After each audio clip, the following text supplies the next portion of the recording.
Hey everybody, John with Owl Vans. I am standing here in what looks like the gateway to a gated community, but I'm actually in Alabama. And those people that know what's in Alabama may already know where I am. If you don't, what are we doing at Storyteller? That's right, we flew out all the way from California to Alabama because we are picking up Owl Vans' very own Storyteller. We are picking up a classic mode.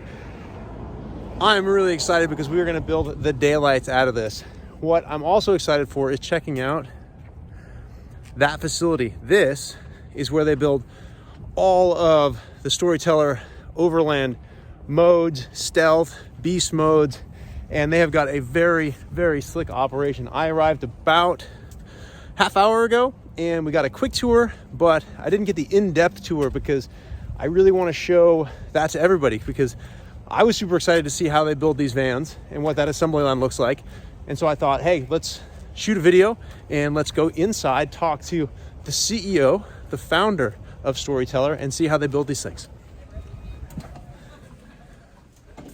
Look at this. Owl Vans has got to raise its game. This is a pretty fancy lobby. All right, we're gonna walk through. We're gonna try to find Jeffrey here. Oh, I love it. There he is. He's moving boxes. What's happening? We're cleaning out the joint. Uh-oh, camera shy. I didn't fix my hair.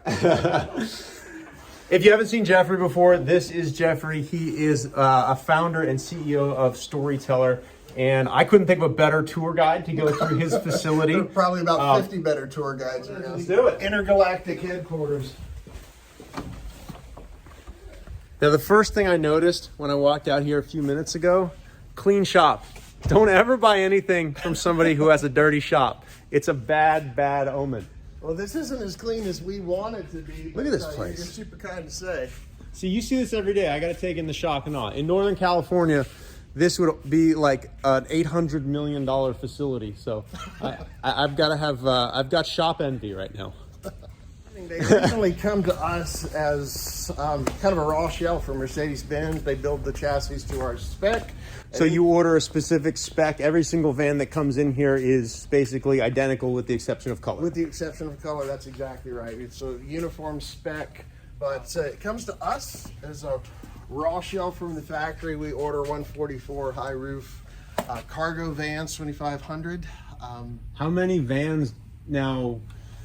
Do you get as many as you want? Like, how many vans do you get in a year? How many does Storyteller produce? And, you know, is it kind of easy to get? I know it's been pretty hard to get vans. How is that? You're laughing, which means it's probably a pain point. Well, I think everybody who's done the Mercedes-Benz thing for the last several years knows that the answer is no, you don't always get as many as you want.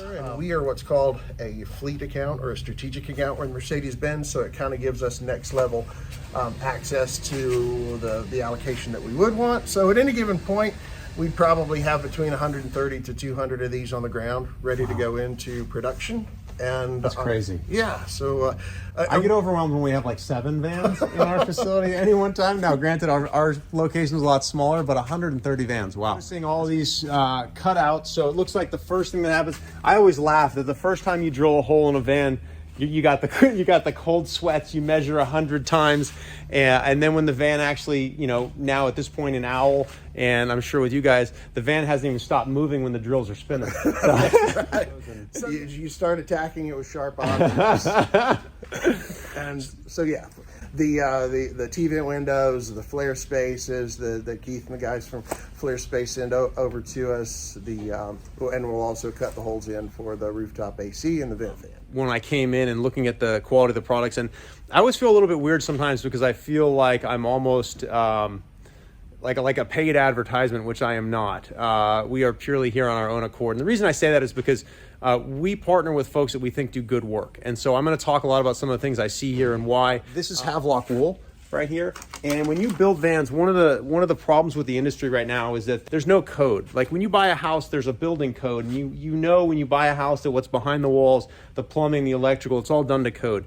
One of the concerns with kind of the garage van builders out there, and even some of the big name van builders, is what's behind the walls, because a lot of money can be saved here. This Havelock wool is not cheap, and you can buy home insulation, but you don't want to put home insulation in a van. It's fiberglass.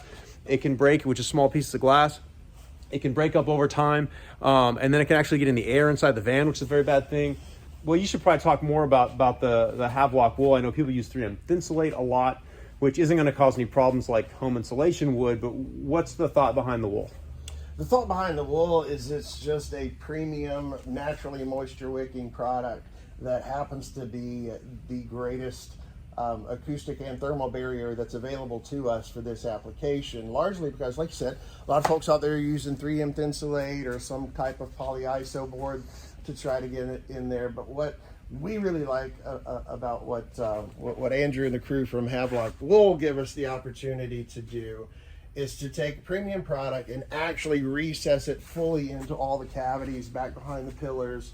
So you're not just getting some spot insulation with the 3M Thinsulate panel or some type of product like that. You're actually getting full coverage, and we just shove it into all the nooks and crannies, behind the door panels, above the headliner, in all the interior fitments. So, and then good insulation makes such a difference. I think people assume with insulation, because we're used to wearing puffy jackets and so on, that it's only for cold weather, but that's not the case. Everything's going to function better if you've got good insulation and you're in the desert and it's 100 degrees out. You're in Joshua Tree, Death Valley, these kinds of places.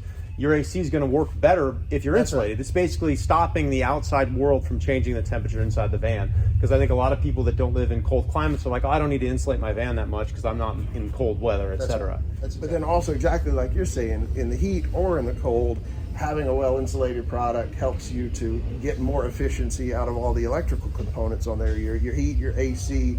So it all, I think there's a tendency to jump on Instagram and say, do hashtag van life and say, oh, that looks great, that looks really cool. But it's the behind the scenes stuff that speaks to the long range quality of the vehicle, how much enjoyment you're going to get out of it, how many headaches you're going to have with it. So we try to attack all of those intentionally.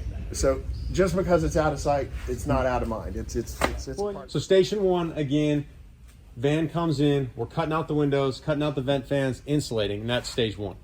Yeah, and then it would graduate over to what we would consider stage two here. We bench build our racks, which right now are coming to us from Front Runner, which is an extruded aluminum rack.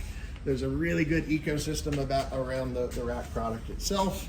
A lot of things that you can add on aftermarket. And then we go ahead and install the solar panels. We would go ahead and attach prep for the attachment of the rooftop AC and the rooftop vent fans. I have to say that when I came over to this table, this is one of my favorite parts of this entire thing is these jigs, because it's so funny, the different layers of refinement in what we do. We have stuff that we literally come and laser scan it. Everything's done in CAD, and then these big robots and machines laser cut things and mandrel bend them. And then those parts come in, and then we do the same thing. You have a block of wood that is the perfect spacing for something, and that gets, Home Depot vice clamped together. But those are kind of your old faithful. Those are your jigs that work, and they're simple, and not everything is, like a robotic Mercedes factory. And this is cool because it's kind of a mix of, really high-end refinement with the stuff that you build and we build, and then also there's kind of that just purely functional thing. I love this entire shop, and these wooden blocks are my favorite part this far because they're close to home. What can I say? So this is pretty cool. We don't have this at our shop to put on roof racks. So we would call this Big Bird, but in our world, we bench build the roof rack and pre-assemble that. That cart gets rolled into here. It gets mechanically hoisted up, keeps it level. There's no torsion on it when it's going up.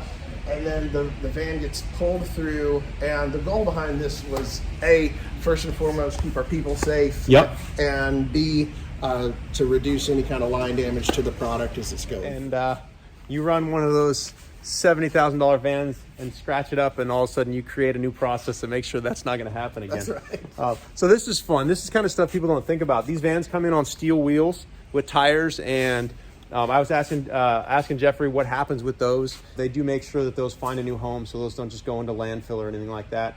People care about, I care about, we care about. We're constantly trying to lower how much packaging we have on products. Right. Pure waste is a cuss word around here. I mean, things need to be as intentionally curated throughout the process to where we're just not filling up landfills for no reason.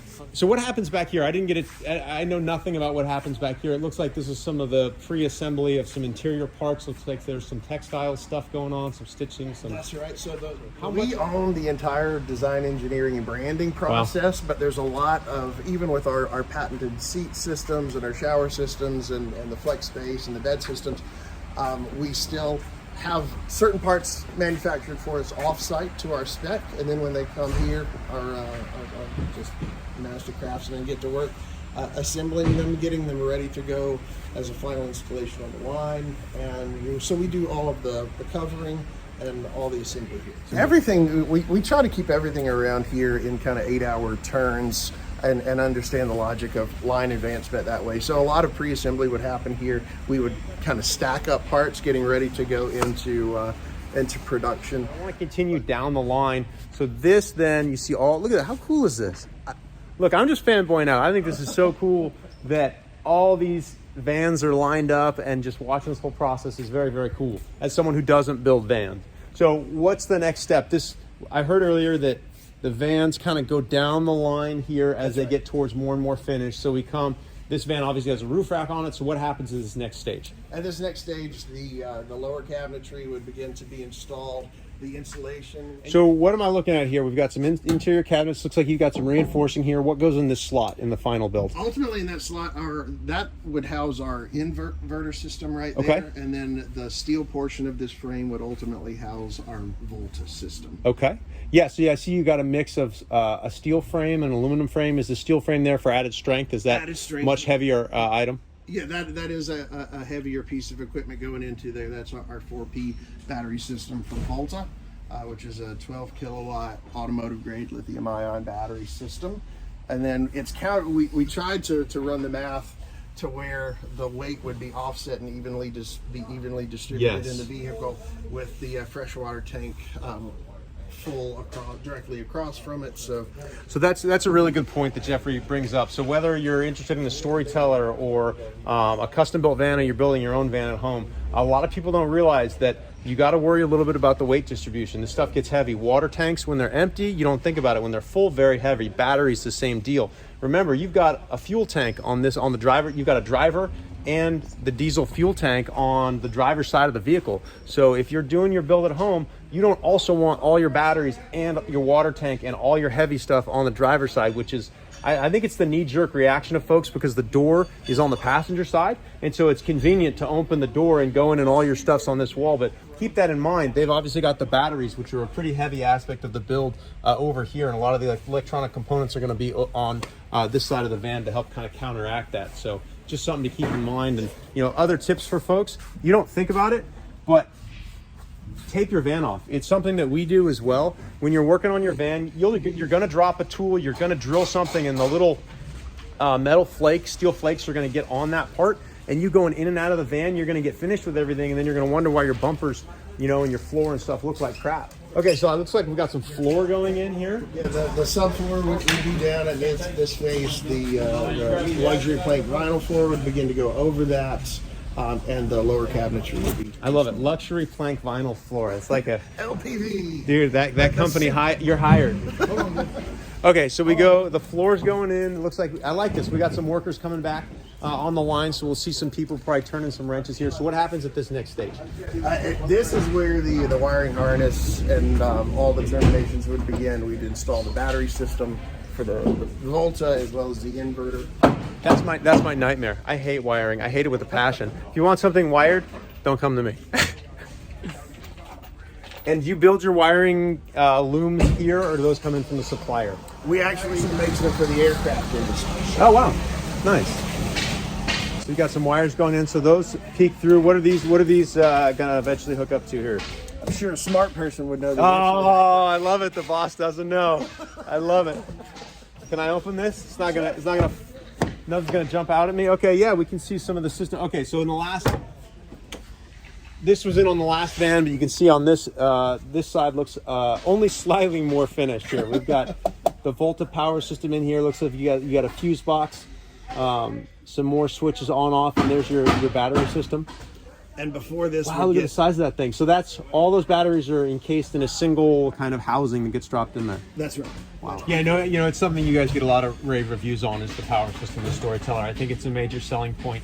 Customers ask us about vans all the time, and because although we work with you, we also work with other van builders, and so we try to be Switzerland, right? And we try to really present them as unbiasedly as possible and say, hey, here are the advantages. You know, if you're looking for an open floor plan, then something that's flexible for a number of people, Storyteller makes a lot of sense. If power is something you're really worried about being off grid, no generator, this makes a lot of sense. If on the other hand, you're kind of a solo traveler and you really want a dedicated shower and enclosed shower, then you know you go the route of a Revel or a custom build or something like that. Yeah, because you know we're the same way. I mean, we obviously believe in what we do, and we feel like it's a great solution for a lot of folks, but we're not right for everybody. Exactly. And it's just cool that there's an increasing number of good options for people out there, but we're not just right for the day they pick it up or when they think it's cool on the internet, but when it's used day in, day out, and put in a lot of interesting use cases in a lot of different environments. It needs to keep its promise. So. All right, continuing down the line, so I see a lot of nice ceiling insulation there, power systems in, wiring looms going in. This is important, by the way, folks. See this? They're painting the holes they make in the van. That's to avoid corrosion. What's this for?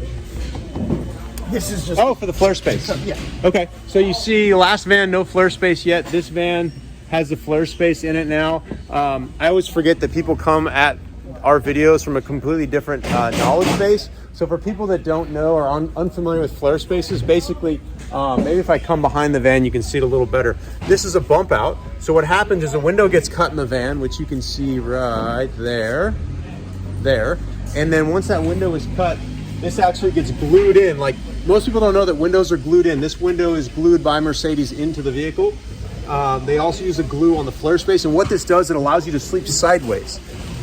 Basically, instead of taking up, if you have a queen size bed, it takes up on a 144 the majority of the usable footprint, which doesn't make a ton of sense. So this allows people up to about 6'1", 6'1", 6'5". So it's 6'5" and it's full depth.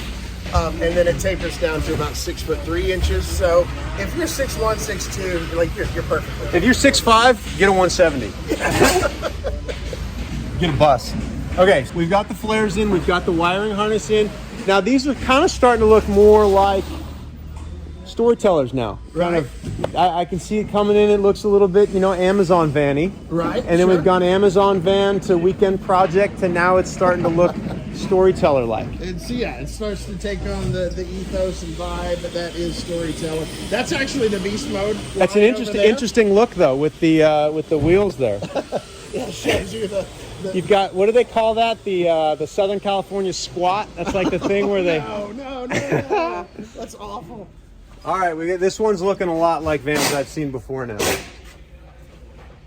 We got most of the interior stuff. So how fast? Yeah, how fast does that take? So input a van from the time a van is ready to start assembly, right? So it comes in the building, starts getting cut up to this. What's the approximate timeline? Beginning edge to edge for us, it's about a 5-day process. 5 days from the time it rolls in. So anyone at home watching this, your van should be completely built out. 5 days is your target. Yeah, but the only problem is right now we're selling into a time machine, so we're selling into the future.